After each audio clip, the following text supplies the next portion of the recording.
एक गांव में एक पंडित रहता था। उसकी एक बेटी थी। ब्राह्मण का एक शिष्य भी था जो उससे पंडिताई सीख रहा था। शिष्य की शिक्षा समाप्त होने पर उस शिष्य ने पंडित से गुरु दक्षिणा मांगने का आग्रह किया। पंडित के मन में विचार आया कि इस शिष्य को क्यों ना अपना दामाद बना लिया जाए। इस विचार के आते ही उसने शिष्य से गुरु दक्षिणा स्वरूप उसका दामाद बनने का आग्रह किया। शिष्य ने गुरु दक्षिणा स्वरूप पंडित की बेटी से विवाह करना मंजूर कर लिया। इसके बाद विवाह पूर्ण हुआ। शिष्य अपनी पत्नी को लेकर नदी के उस पार अपने गांव को चला आया। रात्रि की मंगलमय बेला में पंडित की बेटी ने अपने पति से कहा, आप ज्ञानी पुरुष हो और मेरे पति हो। मैं एक ज्ञानी पंडित की बेटी हूँ, इसलिए आपसे एक सवाल पूछना चाहती हूँ। उस सवाल का जवाब देकर आप मुझसे जो भी चाहेंगे वह मैं करने के लिए तैयार हो जाऊंगी। ऐसी मेरी आपसे गुजारिश है। शिष्य ने तुरंत ही पत्नी को वचन दे दिया।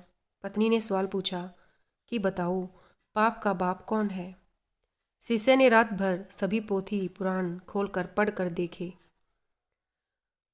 पर उसे कहीं भी पाप के बाप का नाम नहीं मिला। प्रातः का पहला पहर था। उसके मन में विचार आया कि क्यों न मैं नदी के उस पार जाकर गुरुजी से ही यह सवाल का जवाब ले लूं। विचार के आते ही शिष्य ने नदी की तरफ बढ़ाए अपने कदम। जो ही नदी पर पहुंचा उसने देखा कि गांव की धोबन कपड़े धो रही है। धोबन ने शिष्य को राम राम कहा और विवाह की शुभकामनाएं भी दी।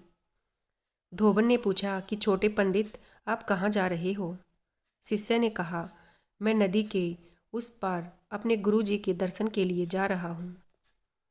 इस पर धोबन हंसने लगी और हंसते हंसते शिष्य से कहने लगी कि आप झूठ कह रहे हैं, क्योंकि आपकी और आपकी पत्नी की सारी बातें मैंने कल सुन ली हैं। इसलिए मुझे पता है कि आप क्यों गुरुजी के पास जा रहे हो। धोबन ने उससे कहा कि आपके सवाल का जवाब तो मैं बता सकती हूँ। इस पर शिष्य ने कहा, मैं पंडित होने के बावजूद इस सवाल का जवाब नहीं जानता, तो तू अनपढ़ गंवार इस सवाल का जवाब कैसे दे सकती है? धोबन ने कहा कि छोटे पंडित, आपको जवाब मिलने से मतलब होना चाहिए, न कि मेरे अनपढ़ गंवार होने से। इस पर शिष्य राजी हो गया, पर धोबन ने भी जवाब देने से पहले एक शर्त रख दी। शर्त यह थी कि पंडित को उसके घर जाकर भोजन करना होगा, क्योंकि ब्राह्मण छोटी जात वाले के घर भोजन नहीं करते हैं। शिष्य थोड़ा पेशोपेश में पड़ गया। तब धोबन ने कहा कि छोटे पंडित, आपको मैं जवाब के साथ अन्न, जल और 5 सोने की मोहरें भी दूंगी। इस पर शिष्य का मन डोल गया और वह धोबन के साथ उसके घर की तरफ चला गया। घर पर पहुंचकर उसने खाना बनाने की सामग्री मांगी, क्योंकि ब्राह्मण अपना भोजन खुद बनाते हैं। पर धोबन ने कहा, आप 5 सोने की मोहरें और ले लेना, खाना तो मैं ही बनाऊंगी। शिष्य राजी हो गया। भोजन तैयार होने के बाद जब ब्राह्मण उसे भोजन को करने के लिए अपना हाथ बढ़ाने लगा तो धोबन ने कहा, अरे छोटे पंडित, आप क्यों हाथ को खराब करते हो? 100 सोने की 5 मोहरें और ले लेना, खाना हम ही आपको खिला देते हैं। उसने सोचा, मेरे सवाल का जवाब, भोजन तथा 15 मोहरें सोने की भी मिल रही हैं, ये तो सब मेरे हित में ही है। और प्रातःकाल है, किसने देखा है कि मैं किसके यहाँ, किसके हाथ से और किसके घर भोजन कर रहा हूँ? और आश्वस्त होकर खाने के लिए अपना मुंह आगे बढ़ा दिया। आगे बढ़ा उसका मुंह पर धोबन ने तमाचा जड़ दिया, जिससे शिष्य आग बबूला हो गया। धोबन ने कहा, आपको क्रोध नहीं करना चाहिए, मैंने तो सिर्फ अपना वचन निभाया है और आपको आपके सवाल का जवाब दिया है। शिष्य ने कहा कि ऐसा कौन सा जवाब है और कैसा जवाब है ये? धोबन ने कहा, पाप के बाप का नाम लालच है। अगर आपके मन में लालच नहीं आता तो आप मेरे घर भोजन करने नहीं आते। आपके मन में लालच आया, जो सभी पाप का बाप है। एक संत की कथा में बहरा आदमी सत्संग सुनने आता था। उसके कान तो थे, पर वे नाड़ियों से जुड़े नहीं थे। एकदम बहरा, एक शब्द भी सुन नहीं सकता था। किसी ने संतरेसी से कहा, बाबा जी, वे जो वृद्ध बैठे हैं ना, वे कथा सुनते सुनते हंसते तो हैं, पर वे बहरे हैं। बहरे मुख्यतः 2 बार हंसते हैं। एक तो कथा सुनते सुनते जब सभी हंसते हैं तब, और दूसरा अनुमान करके बात समझते हैं, तब अकेले में हंसते हैं। बाबा जी ने कहा, जब बहरा है तो कथा सुनने क्यों आता है? रोज एकदम समय पर पहुंच जाता है। चालू कथा से उठकर चला जाए ऐसा भी नहीं है, घंटों बैठा रहता है। बाबा जी सोचने लगे, बहरा होगा तो कथा सुनता नहीं होगा, और कथा नहीं सुनता होगा तो रस नहीं आता होगा। रस नहीं आता होगा तो यहाँ बैठना भी नहीं चाहिए, उठकर चले जाना चाहिए। यह जाता भी नहीं है। बाबा जी ने उस वृद्ध को बुलाया और उसके कान के पास ऊंची आवाज में कहा, कथा सुनाई पड़ती है क्या?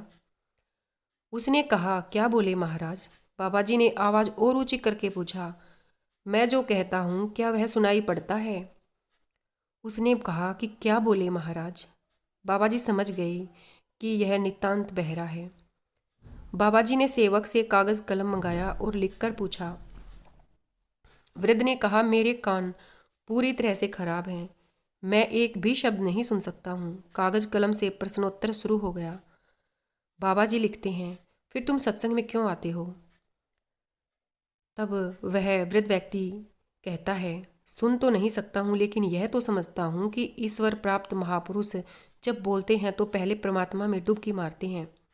संसारी आदमी बोलता है तो उसकी वाणी मन व बुद्धि को छू आती है, लेकिन ब्रह्मज्ञानी संत जब बोलते हैं तो उनकी वाणी आत्मा को छू कर आती है। मैं आपकी अमृतवाणी तो नहीं सुन सकता हूँ, पर उसके आंदोलन मेरे शरीर को स्पर्श करते हैं। दूसरी बात, आपकी अमृतवाणी सुनने के लिए जो पुण्य आत्मा लोग आते हैं, उनके बीच बैठने का पुण्य भी तो मुझे प्राप्त होता है। बाबा जी ने ये देखा कि ये तो ऊंची समझ के धनी हैं। उन्होंने कहा, आप 2 बार हंसना आपको अधिकार है, किंतु मैं यह जानना चाहता हूँ कि आप रोज सत्संग में समय पर पहुँच जाते हैं और आगे बैठते हैं, ऐसा क्यों? मैं परिवार में सबसे बड़ा हूँ। बड़े जैसा करते हैं वैसा ही छोटे भी करते हैं। मैं सत्संग में आने लगा तो मेरा बड़ा लड़का भी इधर आने लगा। शुरुआत में कभी कभी मैं बहाना बना के उसे ले आता था। मैं उसे ले आया तो वह अपनी पत्नी को भी यहाँ ले आया, पत्नी बच्चों को ले आई। सारा कुटुंब सत्संग में आने लगा। कुटुंब को संस्कार मिल गए। ब्रह्मचर्चा आत्मज्ञान का सत्संग ऐसा है कि यह समझ में नहीं आए तो क्या, सुनाई नहीं देता हो तो भी इसमें शामिल होने मात्र से इतना पुण्य प्राप्त होता है कि व्यक्ति के जन्मों जन्मों के पाप सब मिटने लगते हैं। एवं एकाग्रता पूर्वक सुनकर इसका मनन करने से प्राणी को सद्गति मिलती है। परम कल्याण में संशय ही क्या। हम और आपको ईश्वर का धन्यवाद करना चाहिए कि भगवान ने हमें वो सब कुछ दिया जिस चीज़ की हमें ज़रूरत थी। एक भिखारी किसी किसान के घर भीख मांगने गया। किसान की स्त्री घर में थी। उसने चने की रोटी बना रखी थी। किसान जब घर गया, उसने अपने बच्चों का मुख चूमा। स्त्री ने उनके हाथ पैर धुलवाई। इसके बाद वह रोटी खाने बैठ गया। स्त्री ने एक मुट्ठी चना भिखारी को डाल दिया। भिखारी चना लेकर चला गया। रास्ते में भिखारी सोचने लगा, हमारा भी कोई जीवन है। दिन भर कुत्ते की तरह मांगते फिरते हैं, फिर स्वयं बनाना पड़ता है। इस किसान को देखो, कैसा सुंदर घर है। घर में स्त्री हैं, बच्चे हैं, अपने आप अन्न पैदा करता है, बच्चों के साथ प्रेम से भोजन करता है। वास्तव में सुखी तो यह किसान है। इधर वह किसान रोटी खाते खाते अपनी स्त्री से कहने लगा, काला बैल बहुत बूढ़ा हो गया है, अब वह किसी तरह काम नहीं देता। यदि कहीं से कुछ रुपयों का इंतजाम हो जाए तो इस साल का काम चले। माधोराम महाजन के पास जाऊंगा, वह ब्याज पर दे देगा। भोजन करके वह माधोराम महाजन के पास गया। बहुत देर चिरोरी बनती करने के बाद 1 रुपया सैकड़ा सूद पर साधु ने रुपया देना स्वीकार किया।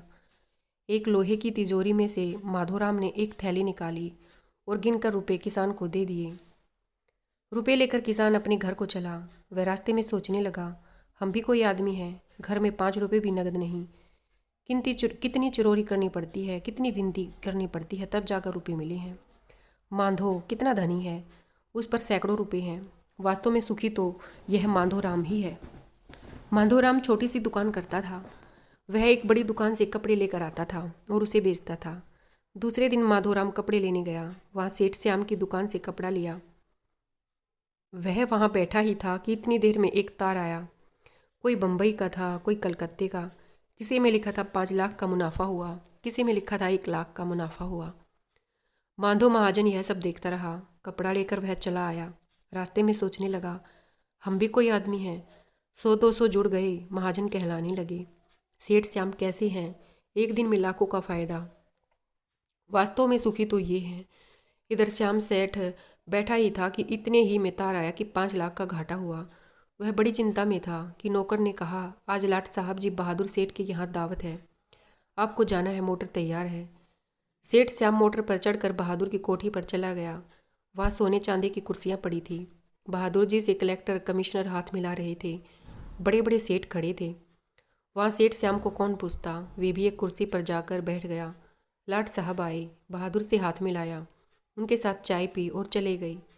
श्याम जी अपनी मोटर में लौट रहे थे। रास्ते में सोचते आते हैं, हम भी कोई सेठ हैं। 5 लाख के घाटे से ही घबरा गई। बहादुर का कैसा ठाठ है। लाट साहब उनसे हाथ मिलाते हैं। वास्तव में सुखी तो ये ही हैं। अब इधर लाट साहब के चले जाने पर बहादुर के सिर में दर्द हो गया। बड़े बड़े डॉक्टर आए, एक कमरे में वे पड़े थे। कई तार घाटे के एक साथ आ गए थे। उनकी भी चिंता थी। कारोबार की भी बात याद आ गई। वे चिंता में पड़े थे। तभी खिड़की से उन्होंने झाँक कर नीचे देखा। एक भिखारी हाथ में एक डंडा लिए अपनी मस्ती में जा रहा था। बहादुर ने उसे देखा और बोले, वास्तव में सुखी तो यही है। इसे न तो घाटे की चिंता न मुनाफिक का फिक्र। इसे लाट साहब को पार्टी भी नहीं देनी पड़ती। सुखी तो यही है। हम एक दूसरे को सुखी समझते हैं, पर वास्तव में सुखी कौन है? इसे तो वही जानता है जिसे आंतरिक शांति प्राप्त है, जिसे आंतरिक सुकून प्राप्त है। आप चाहे भिखारी हो या करोड़पति हो, लेकिन आपके मन में जब तक शांति नहीं है, तब तक आप सुखी नहीं हो सकते हैं। धन्यवाद।